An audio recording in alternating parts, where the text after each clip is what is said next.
you're an incredibly prolific book writer, and you've got 17 out.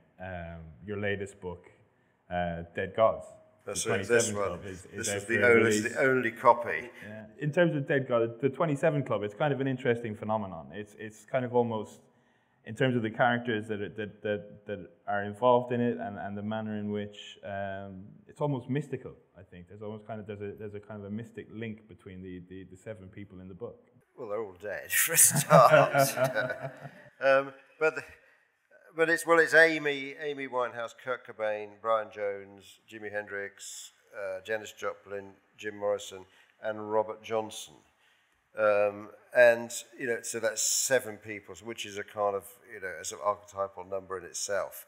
But 27 is also the ages 28 to 32 are supposed to be the kind of transition to adulthood, and these are all people who just couldn't make that step to into adulthood, clearly, because really they're all burnt out.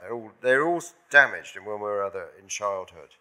And there are other people. There's other people in the 27 Club, which is a term that comes from Wendy O'Connor, who was the mother of Kurt Cobain, who, when he died in 1994, said, "Oh, now he's gone and joined that stupid club. I told him not to join that club." I mean, obviously the term had been used before, but that she was the person who brought it to common usage. The Pigpen from the Grateful Dead died in 1973. There's Gary Thane, the bass player with Uriah Heep. There's a whole load of people who just seem to go at that point. All casualties, basically.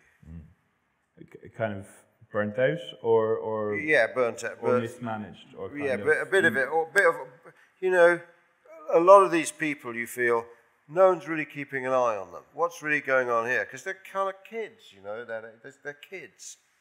Amy Winehouse, what was really going on? I mean, 2007, 2006, 2007, she's on the front page of the Evening Standard. And she's 24, front page of the Evening Standard with sort of cocaine residue coming out of her nose.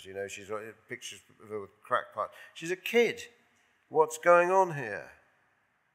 I think all these people, Jimi Hendrix, all these people, there's no one really keeping an eye on them as they should be.